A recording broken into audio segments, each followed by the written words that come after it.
Hello. Welcome to this tutorial on regular expressions.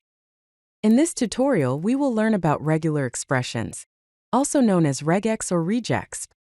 These are essential patterns that every developer should know. Regular expressions are a sequence of characters that define a search pattern. They are used to match character combinations in strings. They are extremely useful for validating data, searching for text, and replacing text. So let's start learning about regular expressions. Let's start with the basic metacharacters in regular expressions. First, we have the dot symbol. A dot matches any single character, except for a new line character. For example, if we have a regular expression d.g, it will match dog, dig, dug, and any other three-letter combination that starts with D and ends with G. Next, we have the asterisk symbol. An asterisk matches 0 or more occurrences of the preceding element. For example, the regular expression of asterisk C will match AC, ABC, ABC, ABC, and so on. The asterisk means that the B can appear 0 or more times. Now let's explore quantifiers. Quantifiers specify how many instances of a character, group, or character class must be present in the input for a match to be found. First, we have the plus symbol. The plus symbol matches one or more occurrences of the preceding element. For example, the regular expression of plus C will match ABC, ABC, ABC, but it will not match AC, because B must appear at least once. Next, we have the question mark symbol. A question mark matches 0 or one occurrence of the preceding element. For example, the regular expression of question mark C will match AC and ABC, but it will not match ABC. Then we have curly braces with the number n inside. This matches exactly in occurrences of the preceding element. For example, the regular expression of B curly braces 2 close curly braces C will match ABC, but not ABC or ABC. Finally, we have curly braces with two numbers n and m inside, separated by a comma. This matches between n and m occurrences inclusive of the preceding element. For example, the regular expression of B curly braces 2, 4 close curly braces C will match ABC, ABC, and ABC, but not ABC or ABC. Now let's talk about character classes. Character classes are used to match a set of characters. We will start with predefined classes. First, we have \d.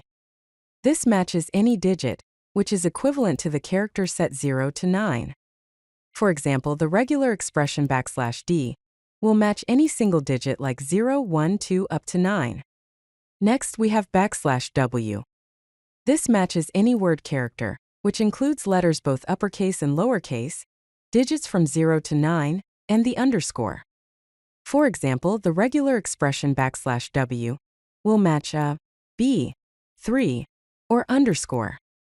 Finally, we have \s. This matches any white space character, such as space, tab, or new line. For example, the regular expression \s will match a space, a tab, or a new line character. Now let's discuss negated character classes. Negated character classes match any character that is not in the specified set. First, we have \D. This matches anything that is not a digit. It's equivalent to the negated character set 0-9. For example, \D will match any character that is not a digit, such as a B or hashtag.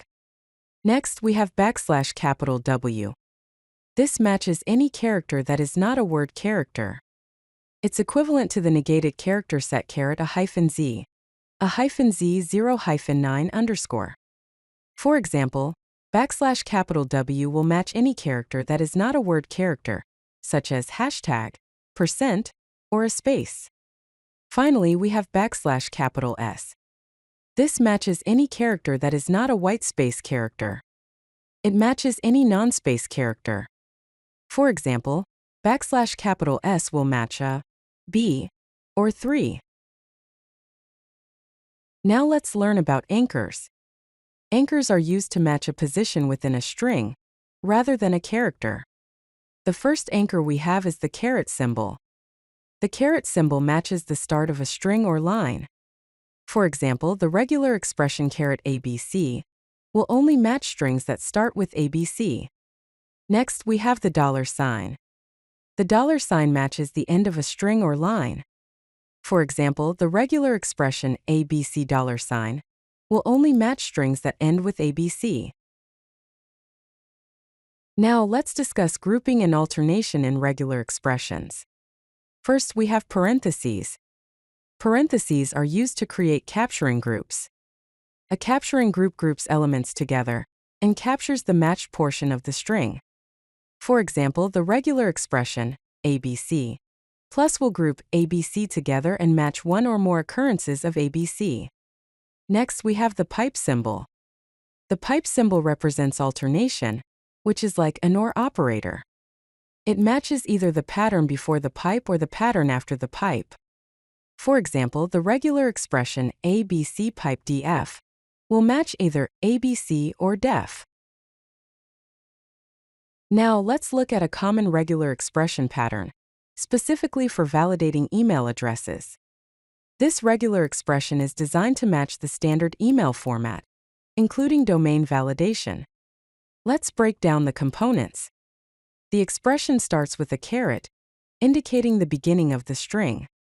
Then we have a character set including lowercase letters from A to Z, uppercase letters from A to Z, digits from 0 to 9, a period, an underscore, a %sign, a plus sign, and a hyphen, all within square brackets. A plus sign outside the square brackets indicates that one or more of these characters should be present. Next, we have the @ symbol, which is a literal match for the @ symbol in an email address. After the @ symbol, we have another character set similar to the one before, but including a hyphen. Again, a plus sign indicates that one or more of these characters should be present. Then we have a backslash followed by a period. The backslash escapes the period because the period has a special meaning in regular expressions, meaning any character. So, to match a literal period, we escape it with a backslash. After the period, we have another character set including lowercase letters from A to Z and uppercase letters from A to Z, with curly braces 2 comma inside, meaning that exactly 2 letters should appear. Then there is a $sign indicating end of line. This is a common regular expression pattern for validating email addresses, ensuring that they match the standard format. Let's explore another common regular expression pattern, this time for matching US phone numbers. This regular expression is designed to match various formats of US phone numbers, including those with parentheses, hyphens, periods, or spaces. Let's break down the components. The expression starts with a caret, indicating the beginning of the string. Then we have an optional opening parenthesis, indicated by backslash left parenthesis question mark. The question mark means that this is optional. After the parenthesis, we have a capturing group, indicated by parentheses. Inside the capturing group, we have \d curly braces 3 close curly braces, which matches exactly 3 digits. The \d means digit, and the curly braces 3 means exactly 3 occurrences. After the capturing group, we have another optional closing parenthesis, indicated by \right parenthesis question mark. Then we have a character set including a hyphen, a period, and a whitespace character, all within square brackets. A question mark outside the square brackets indicates that 0 or 1 of these characters should be present. Next, we have another capturing group similar to the first one, matching exactly 3 digits. After that, we have the same character set as before, with a question mark indicating that 0 or 1 of these characters should be present. Finally, we have another capturing group matching exactly 4 digits, and a $sign indicating the end of the string. This regular expression pattern is commonly used to match US phone numbers in various formats. To master regular expressions, it's essential to practice and continue learning. Here are some resources to help you along the way. For practice tools, use websites like Regex101.com and regexr.com. These sites allow you to test your regular expressions in real time and provide helpful explanations. To continue learning, Explore advanced topics like look-aheads, back references, and more complex patterns. With consistent practice and exploration, you'll become proficient in regular expressions. Happy pattern matching! If you like this video, hit that like button and don't forget to subscribe. Visit CodeLucky.com for more such useful content.